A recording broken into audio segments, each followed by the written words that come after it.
I do want them to have the best advice that they can have. This isn't winning by, it isn't about winning. And it certainly is Mm-hmm. not about winning by sideswiping somebody Right. or ambushing them, or it is about everybody being supported so that they feel really confident in the outcome. Mm-hmm. That's what we want.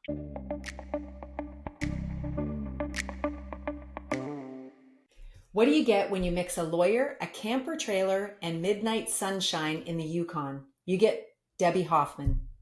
In this episode, we dive into her fascinating journey from articling in the North to championing collaborative family law right here in Southern Ontario.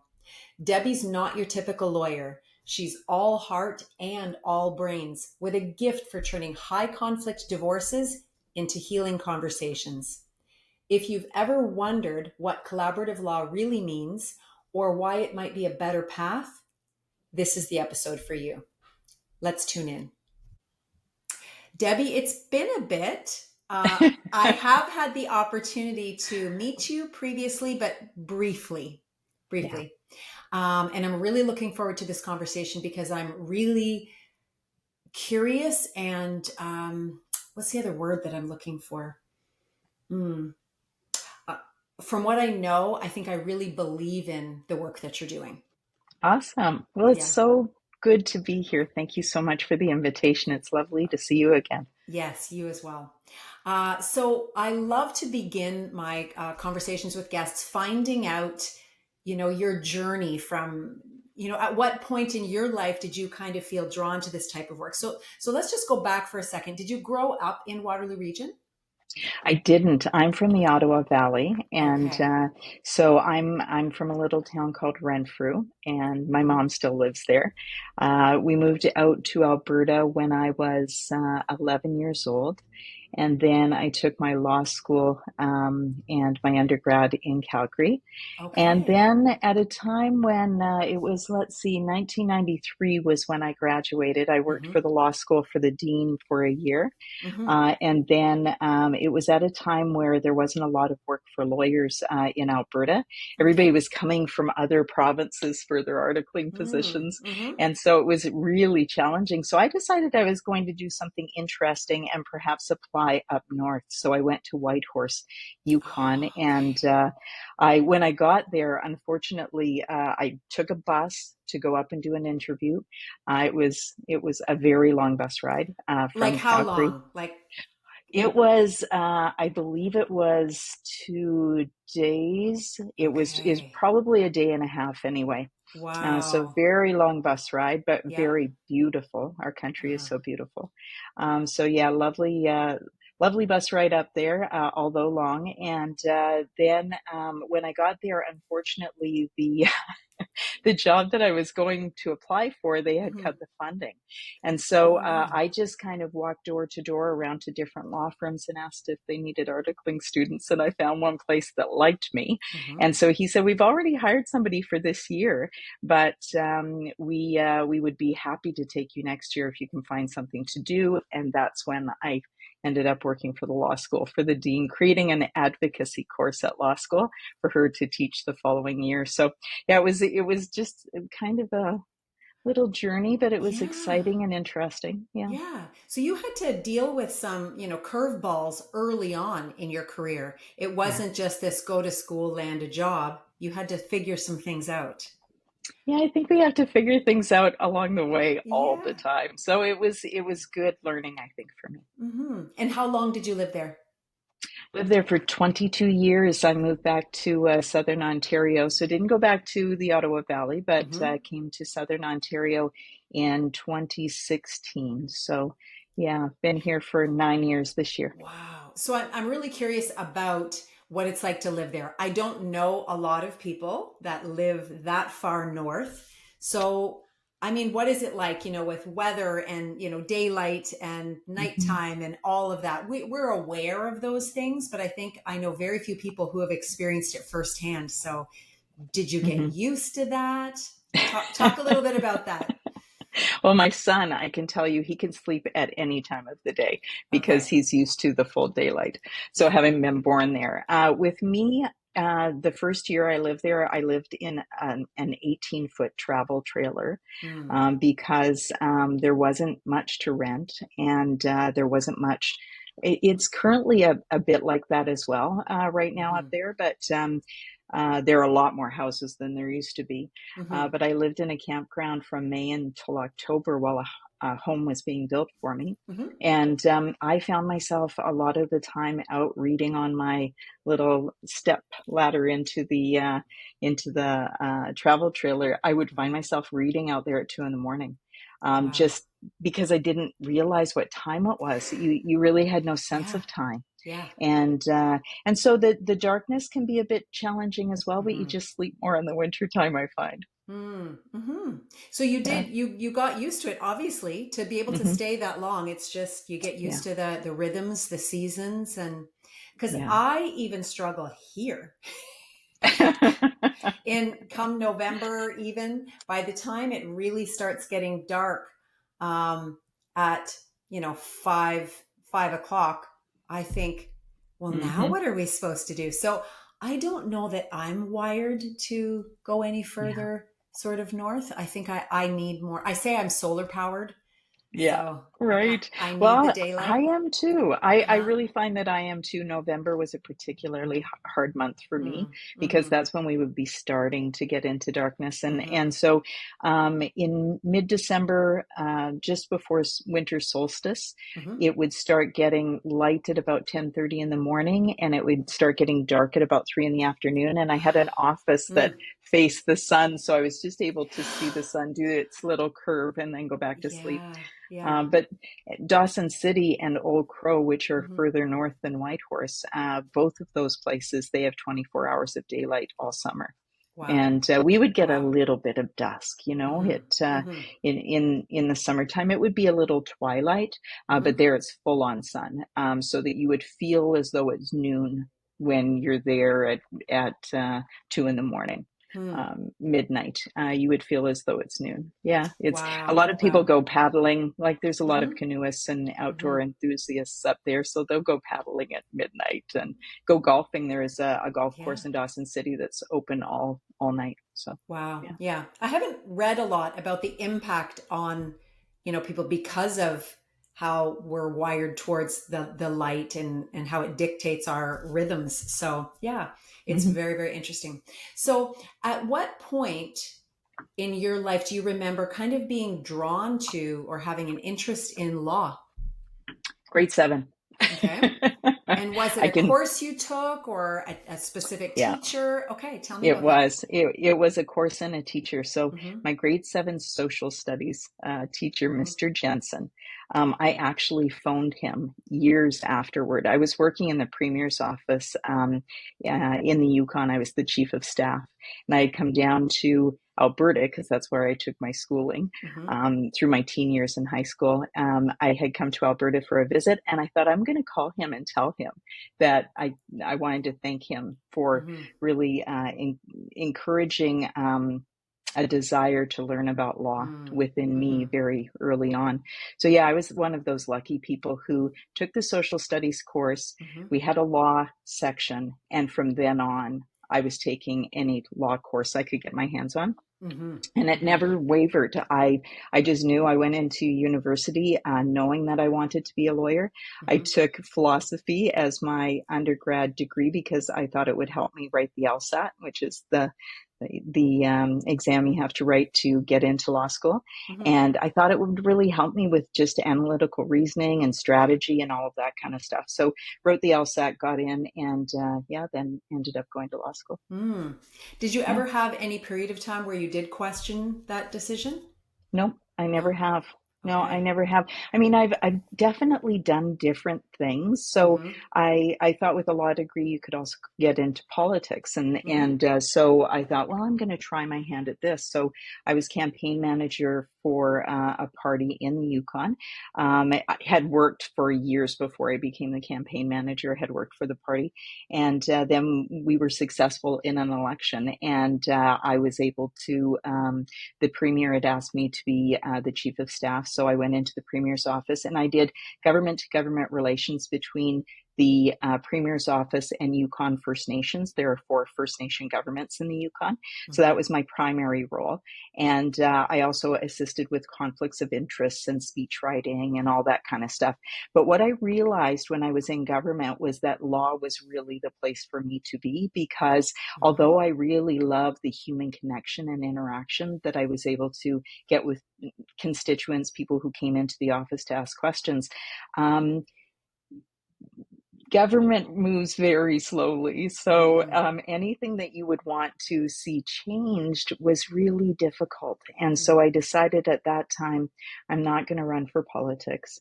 I'm not going to work in a handler or a supportive role anymore. I'm going to go back to law.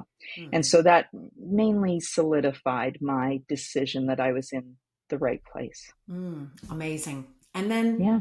what brought you back to Southern Ontario? Mm. This is funny. My so I had reconnected with a friend of mine from grade school. So we both went to school in Renfrew, in the Mm-hmm. Ottawa Valley, and so we reconnected through Facebook, and we started just seeing one another when I would come down to Ottawa. I was chair of the Canadian Bar Association family law subsection for the Yukon. So I would come down probably twice a year for executive meetings. So we started meeting for lunch and we met for coffee, and we were just getting caught up because we were really good friends before I had moved away. And in fact, we had known each other between the ages of 7 and 11, and then I moved at 11. And he actually came looking for me because my family said we couldn't tell anybody. This is quite the story. My parents were on the lam because they were in debt. So we fled to Alberta Mm-hmm. to start a new life. And Yeah. they said that I couldn't tell anybody. So I didn't tell him or anybody else that I was moving. Mm-hmm. So he was able to track me down. I don't know how, and wrote me letters and wrote letters to me until we were 15 years old. And then I was too cool. So I kind of blew him off and started dating people and all of that. And it was long distance and just wasn't Mm. for me. And so, yeah, we reconnected after we were 44, I guess, at that time. We're Mm-hmm. 58 now, both of us. We were born 6 days apart. So, Wow. Mm-hmm. yeah, so he was living in Waterloo, and Mm-hmm. we reconnected. He was living in Ottawa at that time. Then he moved to Waterloo, and there wasn't going to be a job for him in Whitehorse that was comparable to the job Mm. he had in Waterloo. So Okay. I ended up moving here instead, my son and I. Oh, amazing. Hmm. Wow. And Yeah, then how long have you been back in the area then? So 9 14, years. 9 years. Okay. 9 years, yeah. So, and Wow. it's been great. It's been great. And Mm-hmm. I decided when I left the Yukon, I was going to stop litigating. So, no more courtrooms for me. Mm-hmm. I had done litigation for the 22 years that I was Okay. there, Okay. and I wondered about that. yeah, Mm-hmm. so I had done that. I've always been very settlement focused though. So I would take any client and their file that I could through Mm-hmm. settlement conferences or through negotiation, really trying to not avoid court so much as try everything I could to resolve it without court. And Mm. then sometimes you just can't, because people are people and they Mm-hmm. don't agree on certain things. And Yeah. sometimes a judge had to decide. So then we'd go off to court. But my last file that I had before I left the Yukon was 8 years of litigation. Wow. Yeah, Wow. That's yeah. a long So time. their Mm-hmm. children grew up through their parents' litigation. So all the Mm. money, all the time, all of the emotional Mm. turmoil, Mm-hmm. the damage that it did. So Yeah. yeah. What would you say, obviously without saying too much, but what were the main factors that kept it dragging on for so long? Was it about, Well, yeah. Go ahead. I was going to say, like, was it about money and they couldn't, was it about custody? Like, what were some of the main sticking points that dragged things on? Yeah, it was about pretty much everything, Mm. unfortunately. But the main thing was money. And unfortunately, I have to say, although I was very settlement focused and went to a settlement conference and actually made an offer that ended up being better than the offer or Mm-hmm. better than the order that they received in court. And I knew Okay. it would be. Yeah. But they were just so litigation oriented. The other lawyer was, and his Mm. client really fed into that. And I Yeah. think became identified with the litigation.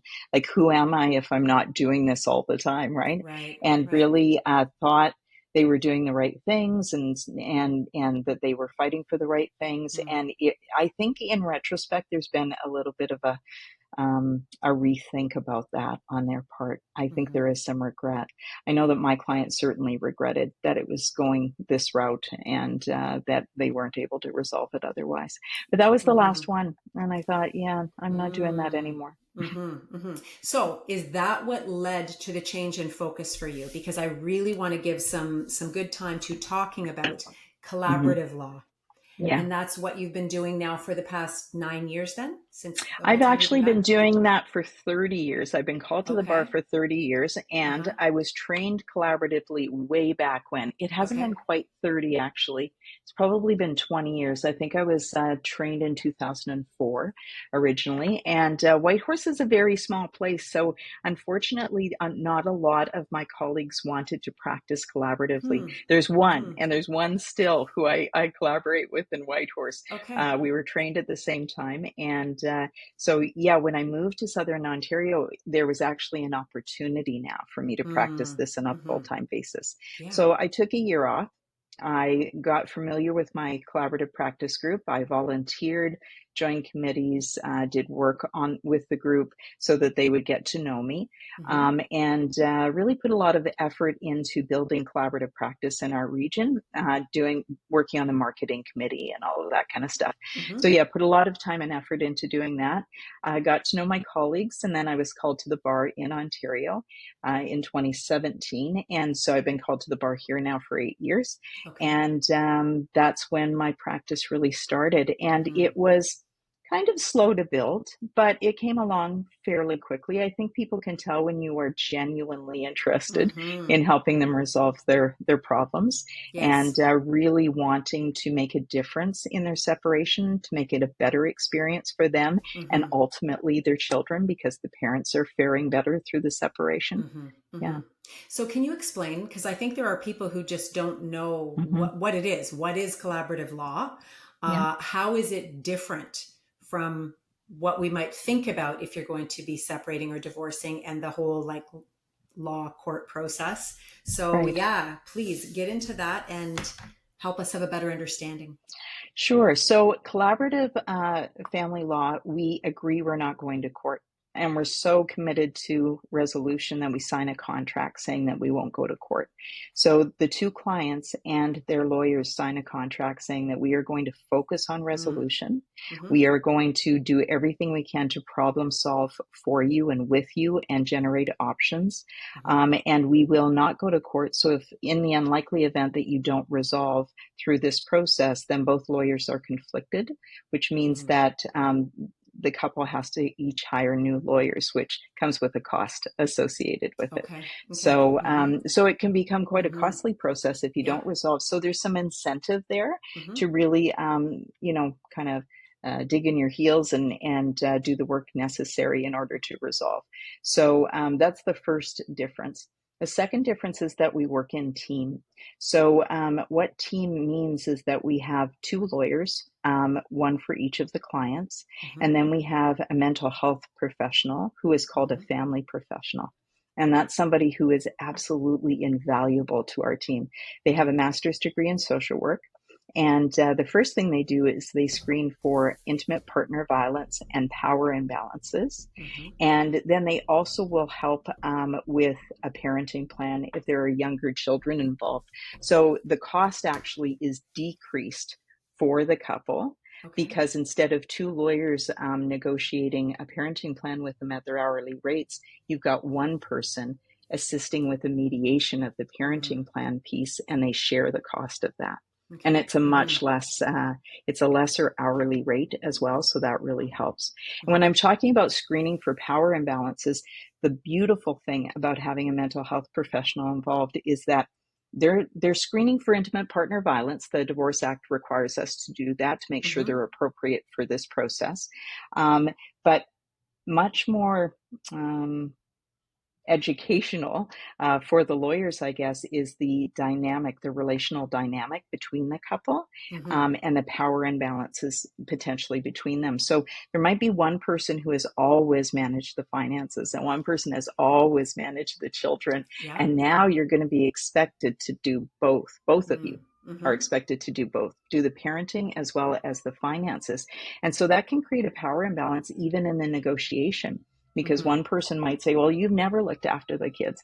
Why should I trust you with the kids? The other Yeah. person might say, well, I don't even know how to like write a check. I've never done that. The other one always did that. And Mm-hmm. so we screen for those kinds of power imbalances for the negotiation, number Yeah. one, but also to help assist the couple in becoming better informed and educated in the areas where they need it. Mm-hmm. And we also have a financial professional. So we've got the two lawyers, Mm-hmm. a family professional, and a financial professional. And the financial professional, we don't need on every file. However, it's wonderful when we can have them with us, putting Mm-hmm. together all of the finances for the couple. They can also do business valuations. And we also have people like you and others who are realtors or mortgage brokers, and they're collaboratively trained, so we can tell the couple, look, these folks are also very settlement oriented. They Mm-hmm. really want to assist you in any way they can to provide service in the areas where you need it. So we can Mm-hmm. kind of pull in whoever we need to. We've got divorce coaches. We have a really good, strong group of people. And I like to say we provide a wraparound service for the family. So we can provide services for kids as well through other professionals. But the main piece with the children is that the family professional assists the parents in being very Mm-hmm. child focused. Okay. That's Mm-hmm. really important when negotiating the parenting plan. Mm-hmm. Yeah. So, which kinds of people or couples are choosing collaborative law? And are there people, because of the screening, obviously, that this is not appropriate for? It sounds like there are. And how do you make that determination? So, who's a good Okay. fit and who's not a good fit?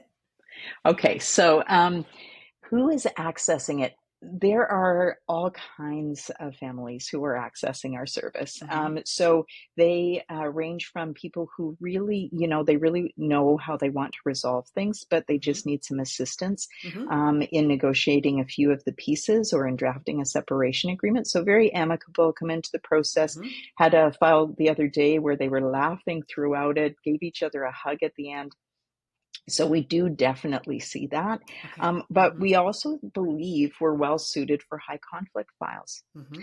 So high conflict, people might think, oh, you have to be getting along really well to go through this process. That's not the case. We actually find it better for families Mm-hmm. when we have so much support to offer a high conflict couple who is trying to negotiate their separation but is unable to.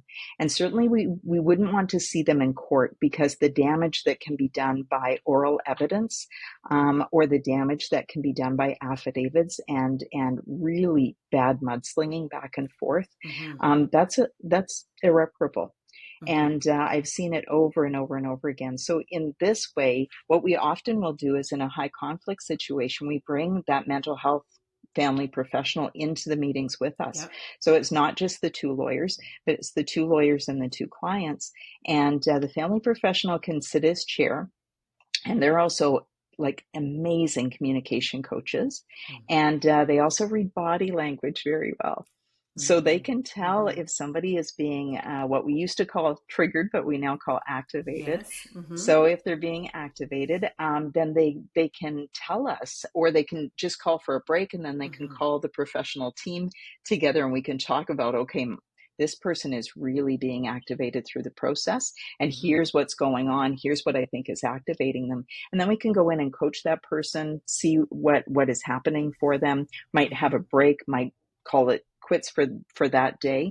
But it's a way to get them through the process, and to approach all of the topics that are really important that they need to resolve in an extremely supported way.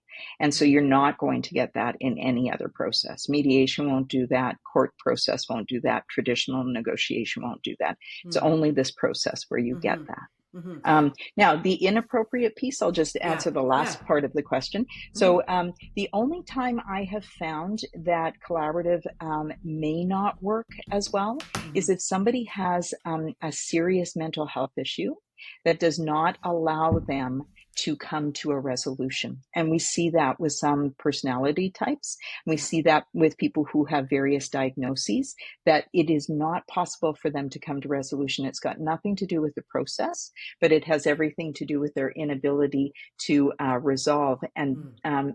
in those situations, really, court is the only place to go, Okay. because you need to have a judge impose a decision or order. But everything else, I say, even if there's intimate partner violence, everything Okay. else we can handle. All Yeah. right. Okay. I didn't realize that. I thought maybe there were some of those things that you screened for that would make a couple not candidates for the process. But No. so when you're screening, a lot of it is just for your awareness to know how you're going to deal with some of these things moving forward. It isn't Absolutely. it isn't in Yeah. or out. Okay. Yeah, That's we're helpful. never screening anybody out. We're actually Okay. trying to figure out what do they need to be Mm, fully supported in. And mm, so if that means that they can't meet in person because there's been intimate partner violence, yeah. if they have to have zero communication outside of the meetings, then we impose that. Okay. If they have to immediately be separated because physically separated because they're residing in the same residence and that's unsafe, Mm-hmm. or if they need to have, we do meet in person, they need to have staggered entry times so they aren't coming and going at the same time. Mm-hmm. Maybe somebody picks up one of the couple so that they have a support person with them. There are all kinds of things that we can do to ensure that it's a safer process. Mm. So earlier in your practice, you talked about that you were very settlement focused and then you were very drawn to a collaborative practice. So is this something that shows up like in who you are? Are you really drawn to kind of win-win situations and that sort of thing? Yeah, I would say so. I really, and I'll tell my clients this when they come and talk to me and they say, well, I don't know if I'll be able to convince my partner to go the collaborative route. And Hmm. I say to them, if you want that person to talk to me, just so they can see I don't have three heads and Right, right. Yeah, yeah, yeah. that You don't bite and usually. yes, I'm not some Hmm. piranha or shark, Hmm. the Yeah, yeah. typical way people can see lawyers, Yes. particularly family lawyers. So Hmm. I will encourage them to do that, to reach out to me so that Hmm. I can speak with them, or I'll write a letter, or I'll write an email. Hmm. And I will say to my clients, I want your partner to have excellent legal advice, Hmm. because you do not want to have this agreement set aside in a couple of years. So if you would also like me to Hmm. refer them to some lawyers who I know provide excellent legal advice and are Yeah. very collaboratively oriented, I can certainly do that, because I do want them to have the best advice Hmm. that they can have. This isn't winning by, it isn't about winning, and it certainly is Hmm. not about winning by sideswiping somebody or Right. ambushing them, or it is about everybody being supported so that they feel really confident in the outcome. Hmm. That's what we want. Yeah. Yeah. Oh my goodness. Yeah, I love the differences. Talk to me about the differences between collaborative law and mediation. You said they're not the same. So explain what some of those differences are. Sure. So mediation is one person who doesn't have to be a lawyer, but has mediation training. One Okay. person who sits with the couple and facilitates a conversation between them. So they come in just as they would into a collaborative process, needing to deal with division of assets, division of debts, their children's parenting time.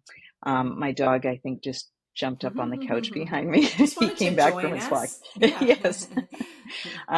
So parenting time, support, financial pieces, all of Hmm. that.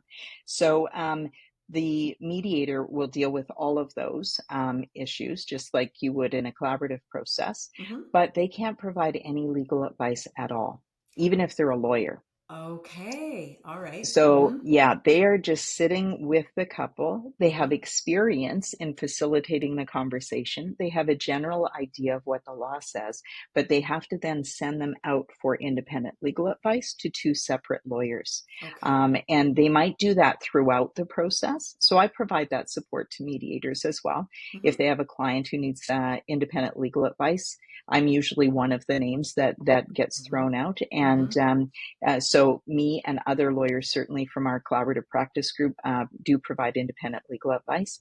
And so they might do that throughout the process and certainly at the end. So once a separation agreement has been drafted, if it's a lawyer mediator, they would draft the separation agreement. If not, sometimes I get called to draft the separation agreement as a lawyer.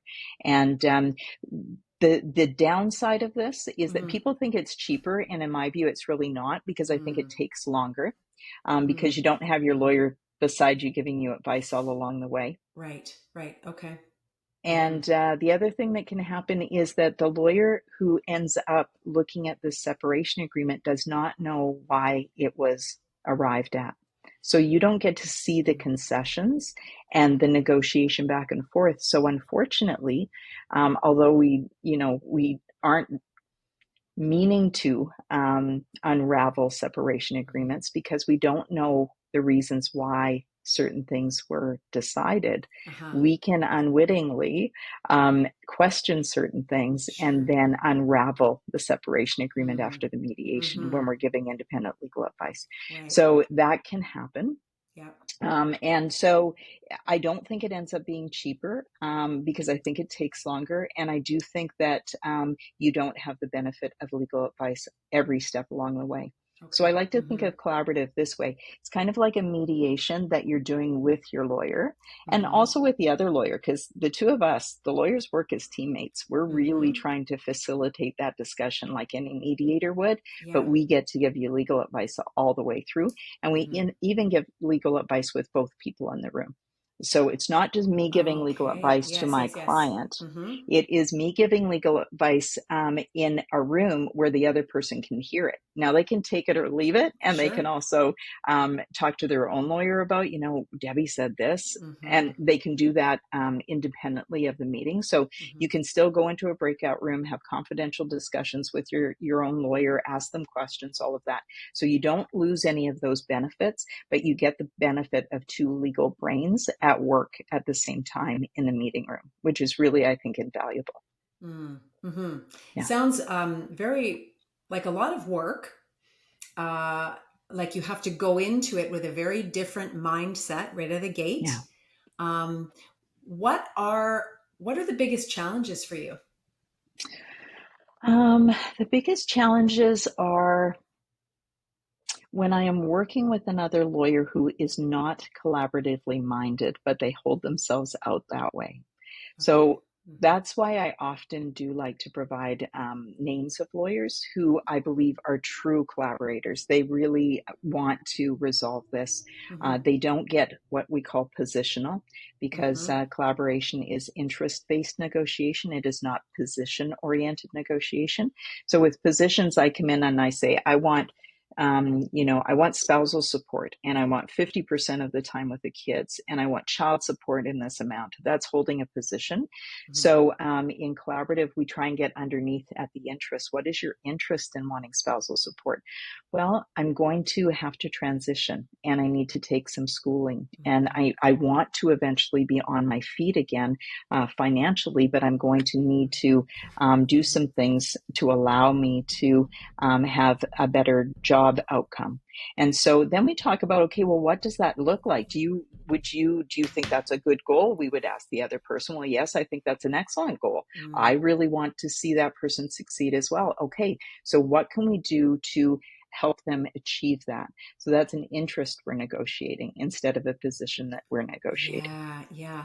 I mean, that's familiar. I didn't hear it at the time using that language, but when I've done some like a workshop on conflict resolution, it was, Mm-hmm. yeah, getting to what's behind or underneath that, Yeah, right? When you are yeah, in conflict, because usually we fight up here and it's not about yes. this, it's about this. right? So Yeah, it's I the guess same. Yeah. same, just in a more, formal setting.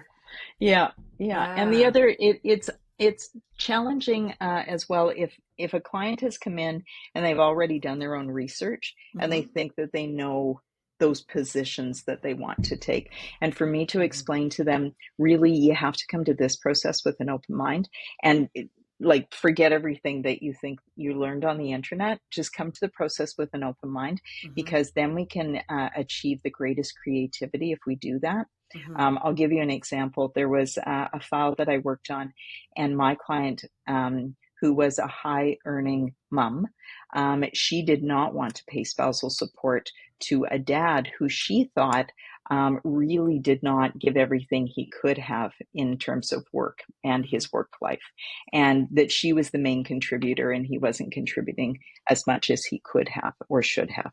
And so he's a lower income earner, so he wanted spousal support. And even though I really questioned on the law if there was even entitlement in this case, but what I talked to my client about was I said, look, what I know ultimately is you want to be free from this relationship. You have said that over and over again. Mm-hmm. And so that's your interest. And we talked about that interest and how she really wanted that. And I said, what I'm hearing is that he is not going to let this go. So if you can't resolve this piece, you're going to end up in court. And that's what I hear him saying. And I actually believe that that's what he is going to do. And Mm-hmm. the other lawyer had confirmed that for me. And so Yeah. I said, so if you pay this amount of money, because I've asked the other lawyer, what will it take? If you pay this amount of money, that's going to be the price that you pay for your freedom, because Mm. that is going to be the price. And if Yeah. you can think of it that way instead of a spousal support payment, and it wasn't ridiculously high, Mm-hmm. it was a modest amount, but he needed an acknowledgement. So there was a different need for him. It wasn't necessarily about the income differential. He Yeah. wanted her to acknowledge that he had made contribution and to the family, to the relationship. Mm-hmm. And Mm-hmm. so the acknowledgement for him came in the form of money. So if you really understand where each is coming from and why it's important, then you can get them to have a meeting of the minds, even though they each think it's about something else. Yeah. So she thought this is about my freedom, and he thought this is about acknowledgement. And it can be whatever you want it to be if you're the recipient of it. So we were able to resolve it in that way. And we wouldn't have been able to do that if it was positional. I'm not paying Yeah. spousal. Yes, I'm demanding spousal. Mm-hmm. No, absolutely.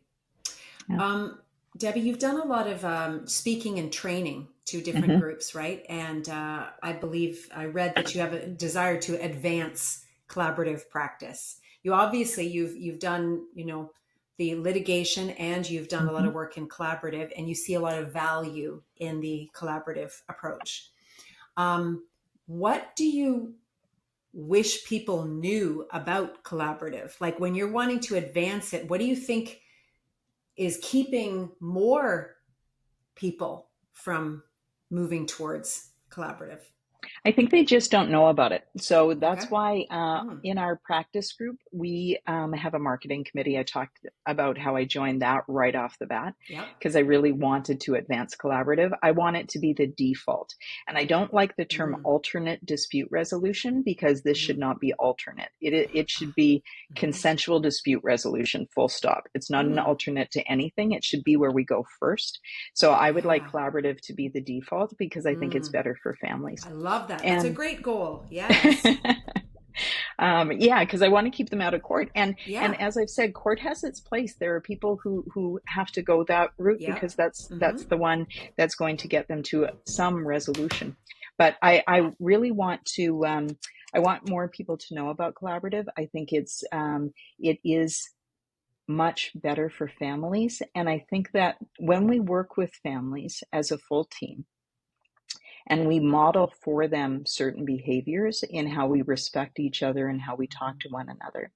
And then we also coach them. So we do have divorce coaches who can help, and we have our family professionals who can be communication coaches. Mm-hmm. And then me with my client, when I'm doing meeting preparation, I am coaching them. I am trying to teach them a different way to speak Mm-hmm. with their former spouse. Mm-hmm. Because if they have children, they are going to be dealing with one another for a Yes. very, very long time. Yes.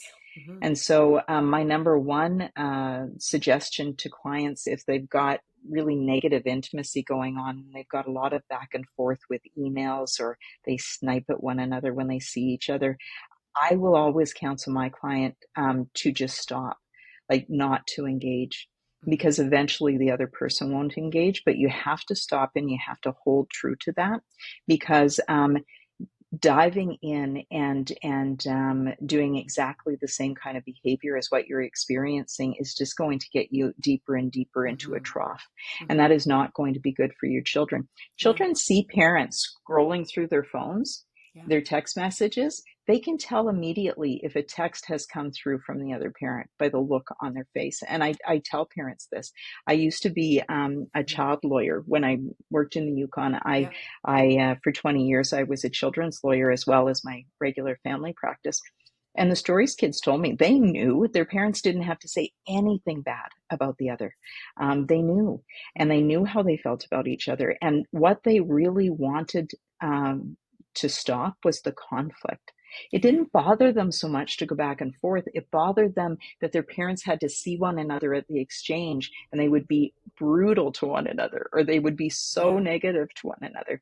So I want Mhm. people to know that this is not just about getting a separation Mhm. agreement completed and getting a divorce at the end. Mhm. What is, if you can take advantage of all of the professionals we have working on this team, then you can benefit by learning different ways to communicate. You can benefit by Mhm. really learning about your finances with our financial Yeah. professional. You Mhm. can benefit from our family professionals by learning how to communicate better and really to narrow down the issues, because that's what they help couples do Yeah. when it comes to parenting. The other bonus with a family professional is, in 5 years, let's say you have really little kids, and in Yeah. 5 years you need to come back and renegotiate your parenting plan. You don't have to go to the lawyers. We can be expensive, right? So you can go Mhm. to the family professional and they can do that work for you instead of the lawyers. Now, I Mm. can tell you, having practiced for 30 years, that while I say lawyers are expensive, this is the least expensive process in my view. Because Okay. I've done Mhm. mediation, I have Mhm. done trials and litigation and traditional negotiation. But each letter, each 5-page letter that you write in a traditional negotiation is going to cost you hundreds of dollars. Whereas we sit together in a 2-hour meeting and Mhm. we really get down to, what topics do you need to resolve? Yeah. And then the lawyers work with you to generate options. So, I Mm. mean, it's a very cost effective way to do it. It sounds efficient. Like It is. you're Yeah, getting rid of some of the back and forth. So just the efficiency reduces some of the cost and the for time. sure. Yeah.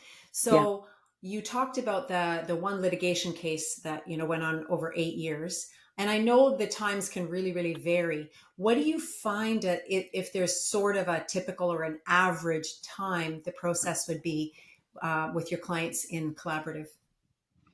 Well, I have had some that have been really challenging. I have had them take a year. Now, when I did Mhm. litigation, it was often a year was kind of the minimum, and Uh-huh. it just went on from there. Sure. Yeah. So it might be a year, 2 years, 3 years before you get Yeah. ultimately a resolution and a divorce.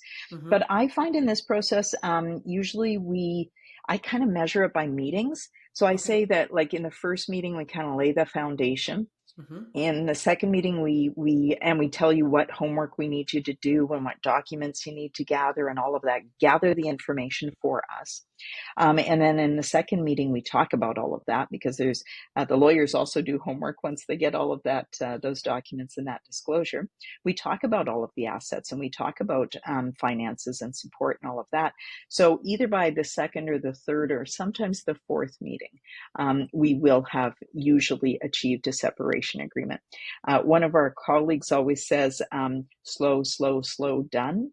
And that's Ah. true, because we're Ah. laying that foundation, we're Yeah. finding out the interests, we're gathering the documents. And Mm-hmm. once we've done all of that, then it's just done kind of magically, Mm-hmm. because we have all the information, we present it.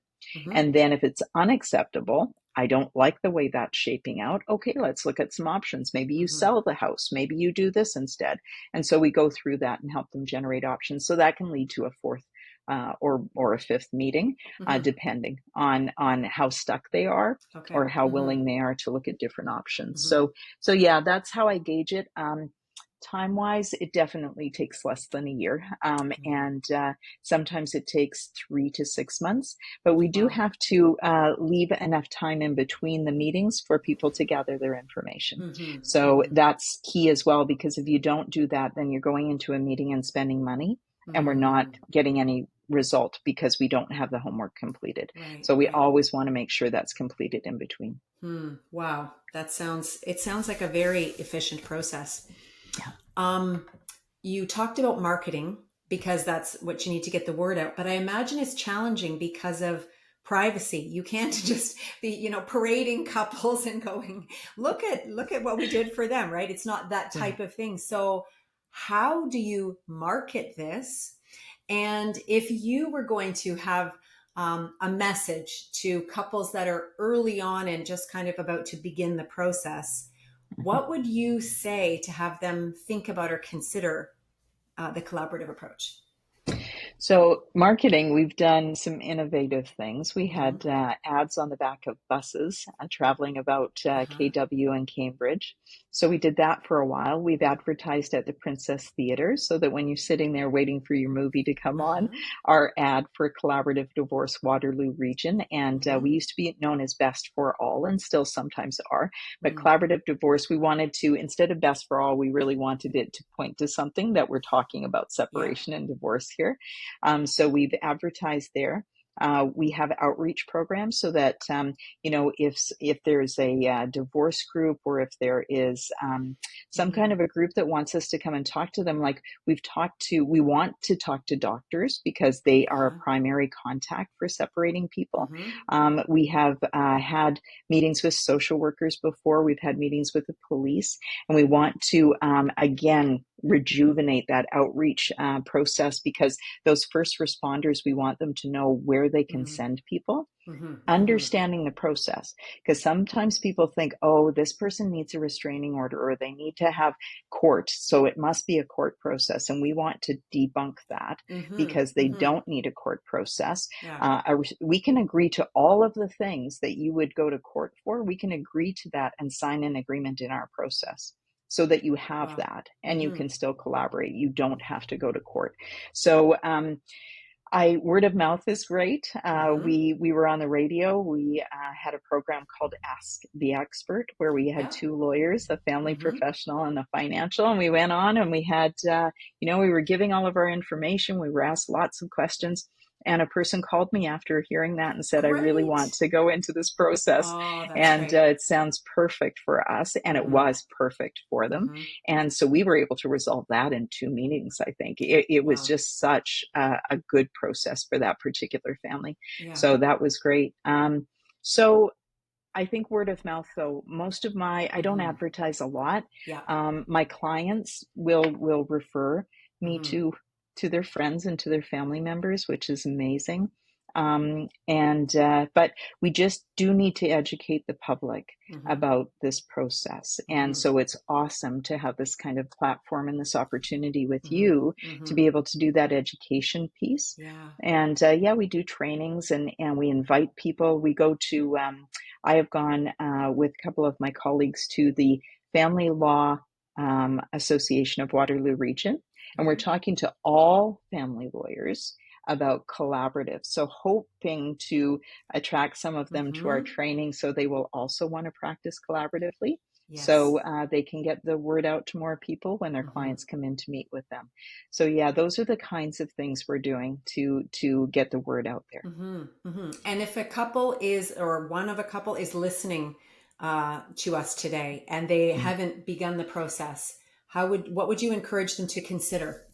Okay, so I think number one is to go to our website, and the Mm-hmm. easiest way to find it is best, the number four, and Mm-hmm. then all.ca. So Okay. bestforall.ca, because you can do some research on there. You can look at Okay. all of us. We've got Yeah. videos, we've got bios, Mm. we've got write-ups about what collaborative law is, and then start reaching out to us. I'll do half-hour consultations with people just to tell them about the process, Mm. and I'll Great. tell them about the differences between mediation, traditional Mm-hmm. negotiation, court, collaborative, why I love collaborative. And that's why Mm-hmm. I I refer so many people to it instead of doing a mediation. I have people Yes. call me for mediation, but I convince them to go Yeah. collaboratively Mm-hmm. because it's just a better process in my Mm-hmm. view. Yeah. But that would be the first place to go for Mm-hmm. sure. Mm-hmm. And then I think our collaborative colleagues are really open to speaking with people. So calling Mm-hmm. them up, having a half-hour consultation on the phone or on Zoom, I think can be very informative,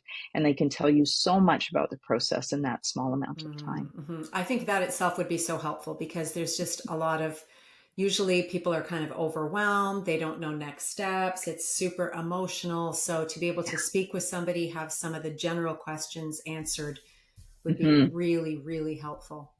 Yeah, and I think and you don't need to feel as though you have to come armed with questions either. You can Mm. just, sometimes Mm-hmm. people just reach out to me, I answer the phone, and they are in tears. And Mm-hmm. so I just say, can you tell me a bit about the situation? And Mm. so they'll tell me for maybe 10 minutes. And then I'll spend the last little bit talking about the process. And I'll say, you need to make some decisions about which process. And here's what I can tell you about the variety of processes. So, Mm-hmm. yeah, I think contacting somebody is a Yeah. really excellent first step. Yeah. Yeah. Is there anything that we haven't talked about that you think would be helpful to mention Hmm. for those watching or listening? Um, no, I think you've done an excellent job of asking me all of the Well, that's good. important Yeah, questions. yeah. Well, it's something I Yeah, really do. I really care about since I've become aware of it. yeah. Um, I know that, yeah, litigation can be. I have, yeah, close friends, right, that have been Hmm. through the process, and boy, it's often not very pleasant. Um, Something I do, Wendy, I just thought of something, and that mhm. is that this is not just for family law anymore. Okay. We are kind of branching out. There are courses being taught now in for estate work because that can Mm. be quite contentious. I used to do estate Oh, litigation. And yeah. I stopped. I thought family law is much kinder and nicer than estate litigation. Wow. Yeah. So yeah, we're branching out there, and we Mm-hmm. also, as part of the family law service, we will do prenuptial agreements, cohabitation agreements, so we can collaborate on those as well. Mm. Typically, that's just the two lawyers, but every now and then we need to involve a financial professional as well, Mm-hmm. because there's Mm-hmm. complicated finances, and we really need to be able to have a good explanation about what the current status is in the cohabitation or prenuptial agreement. So Mm-hmm. we ask for their assistance, and then the lawyers draft the agreement and review it with Mm. the clients. So that's another service that is little known that we provide collaboratively as well. So good to know. So good to know that this is out there. And yeah, one of the reasons I did want to speak with you and just get more people informed and aware that this is an option that will someday be the default Yes, I option. hope so. Yeah. I mean, that's what we're working towards. So I Yes. believe it. It will.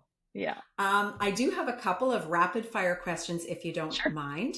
Not at Before all. I go there, I want to say that from the very first time that I mentioned that I briefly met you and just even listening to you and getting to know you better, your genuineness just really comes through in just who you are.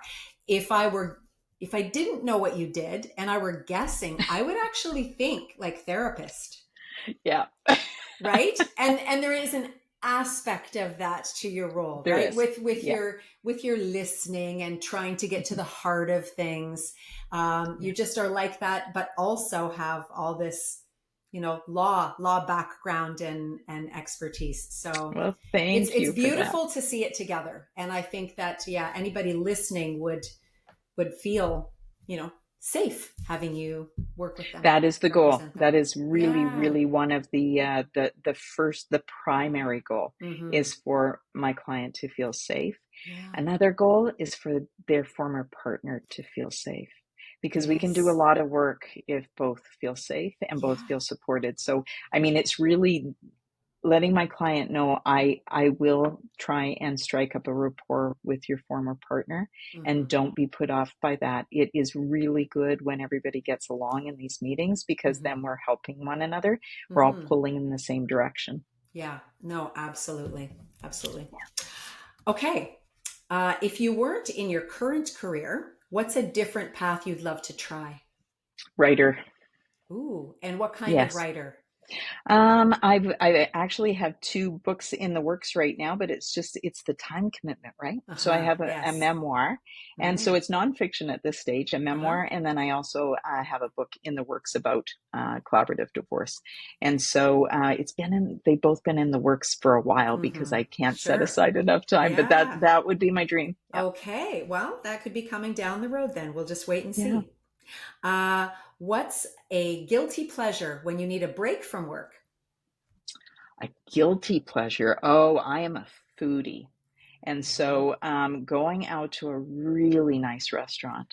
My son Mm. and I traveled to San Francisco during March break, and we went to a Michelin star restaurant Ooh. and we've done that a couple of times now, but that I save up for it because I just know I'm going to enjoy it so much. So that is probably my number one Mm. guilty pleasure. Yeah. Mm-hmm. Ooh, that sounds wonderful. And final question. If you're familiar with TED Talks? Yes. Okay. If you had to give a TED Talk on something not related to your work, what would it Hmm. be? What would it be? My goodness. Not related to my work. I think it would be about how important it is to be kind to animals and how many animals out there need to be rescued, Mm-hmm. and that we can do such amazing work with them from therapy for people. Mm-hmm. I have Mm-hmm. my therapy dog who. Uh-huh. I say that in jest, but he really, when I have in person meetings with clients, he is amazing at providing support. Just a Yes. wonderful little guy. Yes. And Yes. so they are amazing in so many ways. And we should be, I think, as humans, oh, I Mm-hmm. lost my AirPod. As humans, we should be, I think, offering them more kindness, more support. And yeah, I think that's what it would be about off the Mm-hmm. top of my Yes, no, that sounds interesting. And I know you'd have a huge audience. So, yeah, maybe you can do the TED Talk and release your books, and you got a whole other career. head. Oh, that's right. Oh, well, Debbie, this has been a really rich conversation for me. I knew a lot about the work, but there were some things that I had misunderstandings about. So I'm really glad you addressed some of those things because perhaps other people that might be listening might have some of those Mhm. same confusions or, Oh, wrong that's assumptions. wonderful. So, Yeah, that's yes, wonderful. Well, thank you so much. It's just been a joy to be with you again and your lovely smile. And thank you. it's been really, really nice to have this chat. I truly Yes. appreciate it. I'm very Oh, grateful. my pleasure. Okay. Well, we'll have to talk again soon. Don't be a stranger. Yes. Okay. Thank you. Bye bye. Bye.